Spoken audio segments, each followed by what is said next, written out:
Thank you very much for coming out. I super appreciate it. It's been awesome being able to split farm with people. I hope that you have gotten cooler drops because of it. I know that I have.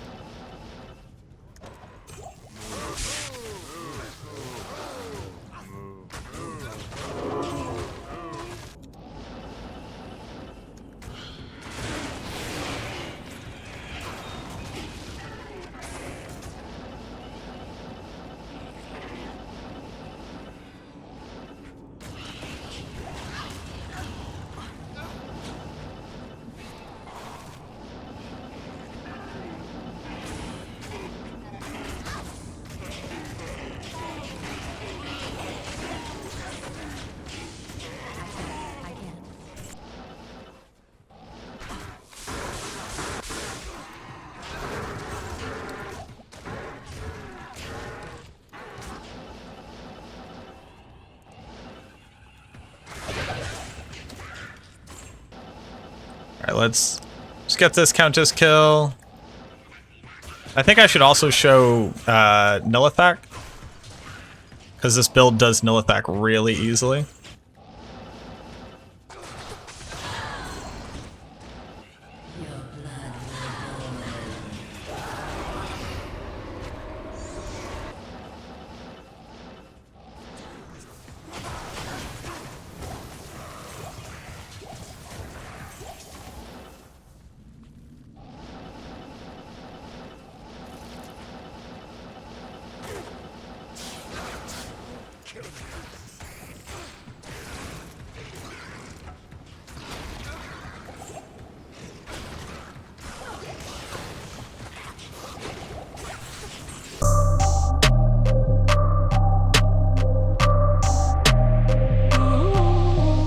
Since our Demon Machine Sorceress made, I think, a pretty big splash, a ton of people have been playing it this season, but I've been getting a lot of questions about, one, how does it work on a budget? How do you get to the gear that you need, etc., etc. So I've kind of compiled together what people think budget means, because realistically there's no starter version of this build, right? You need a weapon that says fires exploding bolts or arrows, and I wouldn't recommend trying it with stuff like Ravenclaw. You can rely on a mercenary, but when we talk about budget for this build, we need to be talking about effectively playing this build on a similar gear scale to just playing a regular fireball, dual spirit, lore, stealth type build. So what I have for you is my sorceress as she is right now. I stripped off some of the gear that I have, and we've been farming on players 4, players 5. You saw some of the video at the beginning with that voiceover. That was us playing in split public games where people just go farm different places, and the build was performing great on all of them. Obviously against some tankier monsters, took a bit longer to kill, but you're able to do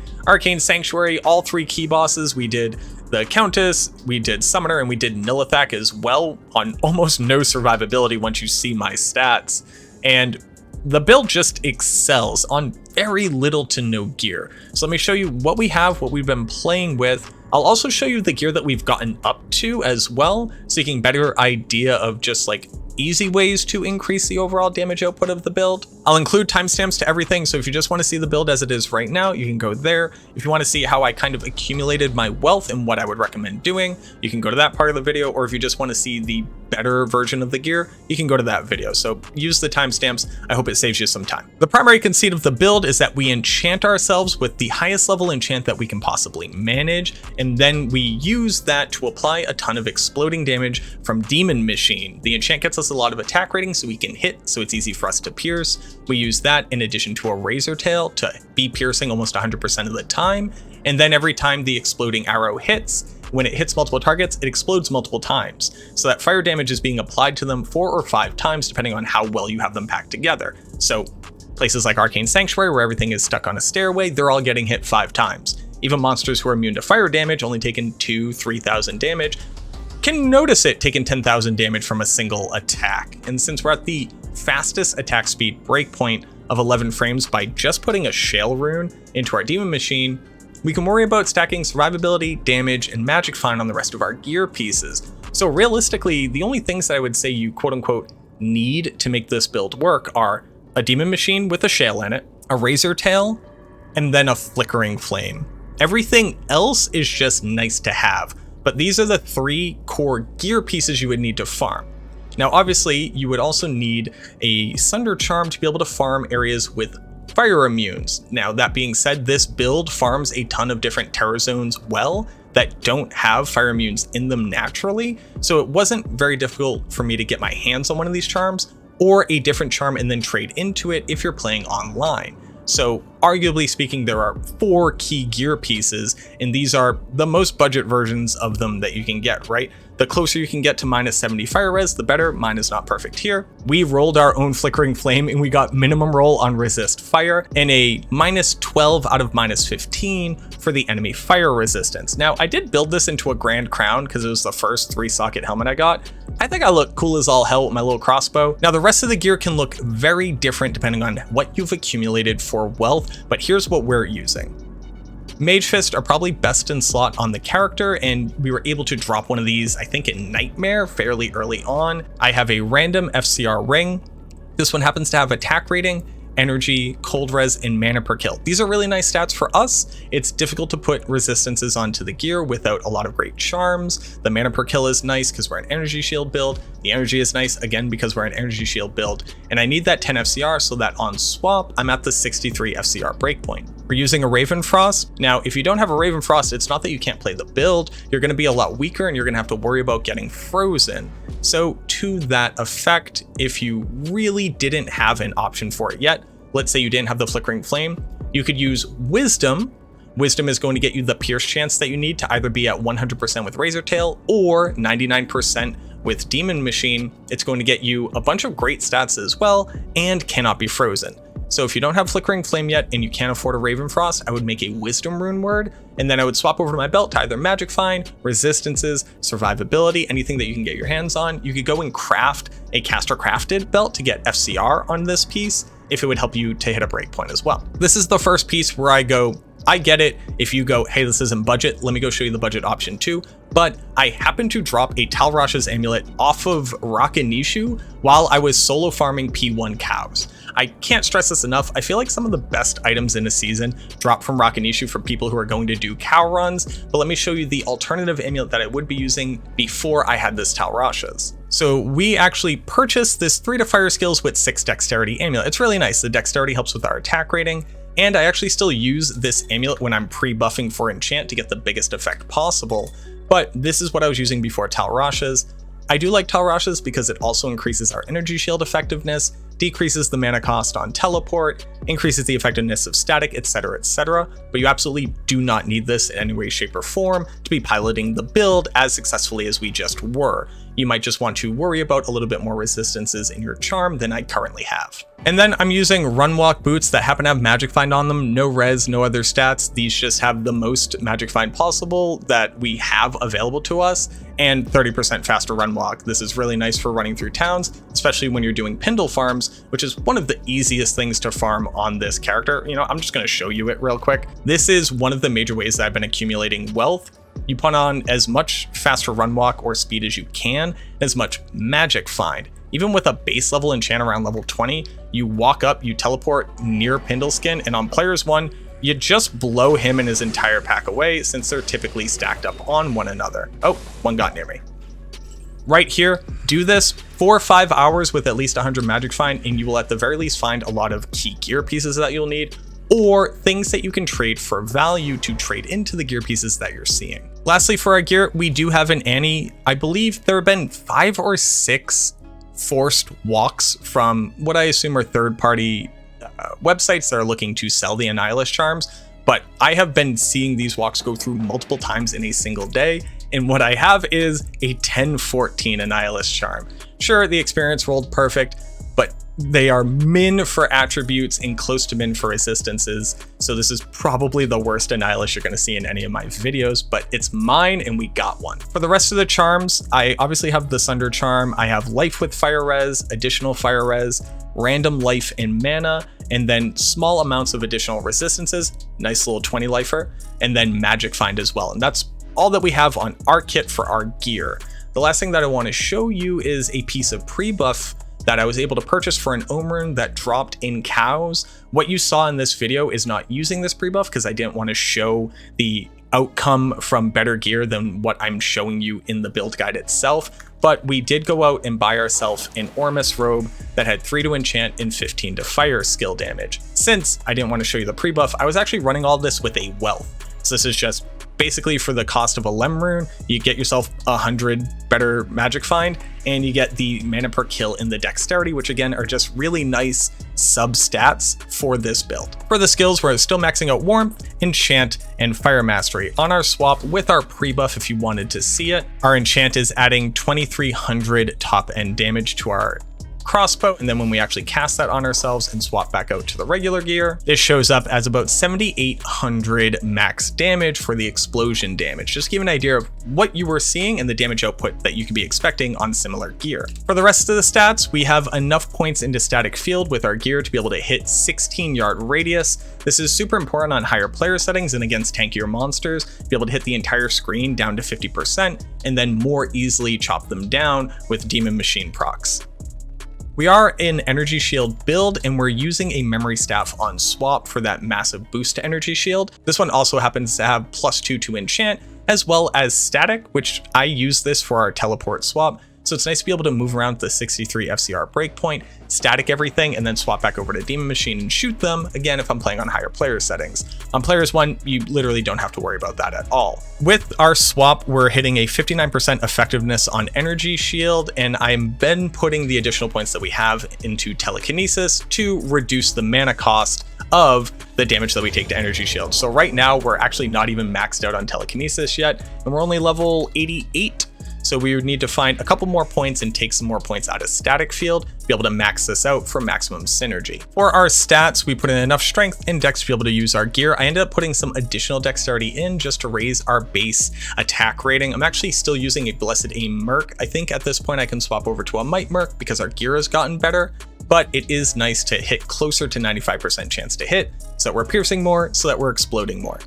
Then I put in enough points to be somewhere around 800 life with our gear, and then the rest I've been putting into Energy Shield. I have not respect since I started building out this character, and I am absolutely not min-maxed to what I should be right now, but this is just to give you an idea of what if I just built into it and have been trying to survive on lower gear. This is how I put in my points. I would probably move a lot more of this vitality into Energy Shield, and I would have prioritized getting a Call to Arms, but on Players 1, I basically don't die unless I, in a very silly way, teleport into like a Might Cursed pack and get one tapped, which is fine, we're on soft core. 600 mana, not even 586 mana and 844 life, and I have been fine farming all of those same areas that you just saw at the beginning of the video. Now, here is where the Mercenary is going to get a little bit weird, but stick with me here. We're obviously using an Insight at this point. I do not have Infinity. I've seen a lot of people saying you need to have a Torch, you need to have an Annie, Sunder Charm, and Infinity to be able to farm on this build. I don't know. I'll be honest, I don't know what they've been farming, but as you can just see, you don't need any of that. Just having the Flickering Flame is more than enough because we get so many procs on our explosion damage that even immune monsters are getting taken down pretty quickly. I don't even have an ethereal base yet. We actually just picked up an ethereal Colossus Fulge, but without this on, my Mercenary is missing 5 strength needed to be able to wear it. So I guess we'll need to get him a few more levels to be able to equip that and have a much better insight base. We did pick up a Vampire Gaze. I've actually been incredibly lucky with Merc helmets. The first Merc helmet that I picked up was an Ethereal Crown of Thieves. I then picked up an Ethereal Steel Skull and a second Crown of Thieves, and then a Talrash's Mask and this Vamp Gaze. I'm currently using the Vamp Gaze because that physical damage reduction is really important for him to be able to survive cows, but if I didn't have this, I would just go build him a Bulwark and it would be the exact same thing. Now here's where you're gonna yell at me about budget. This is my Fortitude. That's my Fortitude. I dropped a perfect Sunder Charm during one of the earliest Terror Zones, and then I sold it for a low at the beginning of the latter season. Yes, I understand that you're probably not going to have a Fortitude. Treachery would be doing absolutely fine. Duress, Duriel Shell, even just building him a Smoke or a Lionheart, and he would still be functioning completely fine.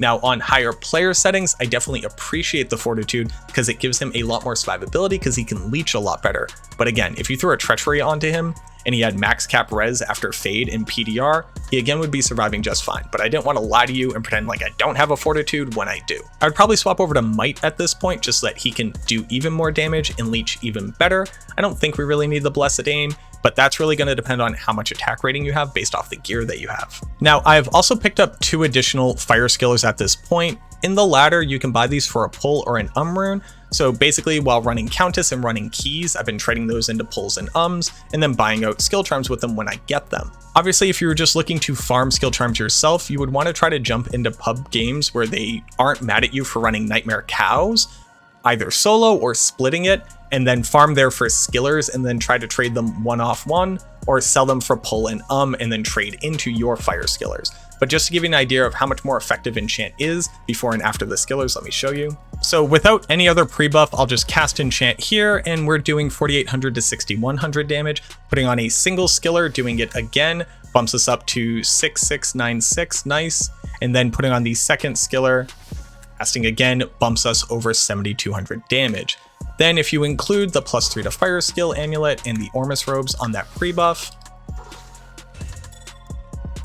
and now we're up around 9,000 damage, which is feeling really good, even upwards of players 5. I did notice against fire immunes, like in the Arcane Sanctuary, unless I had really good density of monsters, it was really starting to feel a bit slow at the 9,000 damage mark. And I would say that as far as things that I would personally prioritize working on right now is getting myself a torch and getting more skillers. I would like to have at least 3 or 4 more and then swap out one of these for a gauge charm so I can actually magic find more effectively. Right now on the build, we're rocking 129 magic find, which is nothing to sneeze at and more than enough for the density and the players count that we're able to farm at. But that is what I would look to prioritize, is literally just filling up the screen with additional skillers, getting myself a torch and a Geeds. After that, I really think you'll probably be successful at farming players 8. Right now, I can farm players 8 cows in hell on this build. I do need to static beforehand, and one of the problems is that my mercenary just couldn't survive before I had the fortitude and the vamp gaze. Nowadays, he still has some trouble surviving if they're extra strong, cursed, or might aura. But if you're able to go into public games and again go, hey, can we split farm hell cows? I'll go one way, you go the other way. As long as you're willing to static on swap and teleport around for mobility and then pop into huge groups with great density, you're easily able to completely melt cows at the same gear level that you currently see here. A lot of people have been asking, how do you get the currency to be able to do this stuff? And while I kind of touched on it a little bit going over the skills in the gear section, I just wanted to more codify what I think you should do to be able to get currency on this character. First, running keys is still really good. At the very least, you could probably trade key sets into crap torches. Just to give you an idea, I went out and got a barbarian torch from one of my key runner friends because they weren't able to sell it, and at the very least I should have the stat stick of some additional attributes and some additional all res. Being able to farm Hell Countess, even though you're not going to be dropping crazy amounts of high runes, getting mid and low runes are what would allow you to buy into the grand charms that you need to drastically increase your overall damage by picking up fire skillers like I was talking about earlier. Farming cows is always great. Not only do you get the bases that you need for your own mercenary, but people are looking for ethereal thresher bases. They're looking for monarch bases for socketed so that they can make and roll spirit sets. Being able to pick up 3 socket helmets, oddly enough, are still kind of a thing. I don't think anybody's really going to buy one for more than a co or a foul rune, but still, if you check out my inventory, you'll notice that in my expensive staff here, I happen to have an additional ohm rune, but I just have a handful of foul, lum, hell, and co-runes, so in case somebody's looking to make an easy trade and they just want to drop off to a bunch of low runes that maybe they cube up or they just want to have them for change, it's nice to just have them on hand.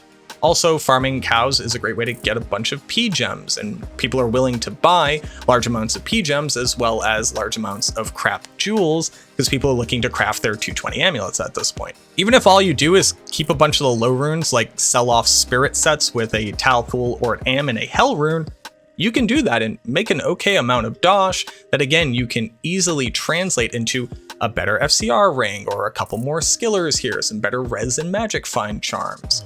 Even eventually just working your way up to be able to re-roll your flickering flame until you have a perfect one.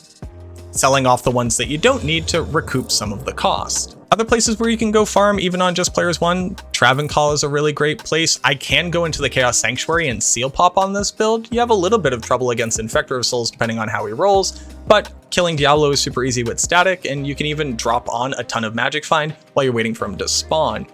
This obviously farms in Dariel and Mephisto really well at the 63 FCR breakpoint. Most people are only at the 105 breakpoint. And if you really wanted to, you can even put on more FCR to be able to get up to that point and then again just swap over and static them down and then blow them away with Demon Machine. I can farm just about every terror zone except for some of the scarier ones in Act 5 because we are a pretty scuff energy shield build. Again, you can see it right here. I have 600 mana, which is just enough for me to not die in one shot unless the monster really wants to make a point. But the build farms everywhere on what I would argue is incredibly budget gear, and even the things I showed you that are kind of more expensive, there are really easily accessible budget options for them as well. So I hope that this goes a long way to kind of enlighten some people and illuminate the strength of the build even without endgame gear, some of the ways that I've personally been able to develop wealth, and hopefully that works for you as well. I guess the last thing that I could say is I leveled this on a Blizzard sorceress, and then the moment that I had a Demon Machine, I immediately swapped over to it. I didn't worry about anything else. I was able to pick up the Razor Tail really cheap because it's not that expensive of an item. And at that point I was already able to farm. It's just with the accrual of more items, with Flickering Flame being the first thing that I prioritized, we were kind of in the clear right away. You can throw the Treachery onto yourself for the IAS if you really want to, and the additional proc from Fade for survivability. You could just do what I did and just make a Welt, so now you have an easy source of magic find on you, so you kind of don't have to worry about it anymore. The ways of kind of building this out as a super budget option are multifaceted and pretty interesting at the end of the day. I've had a lot of fun trying to shoehorn in stats where I can and seeing what it can do. Thank you so much for watching this video. I hope that this went a long way to kind of let you know how you can personally go do this yourself, and I look forward to seeing you in the next video.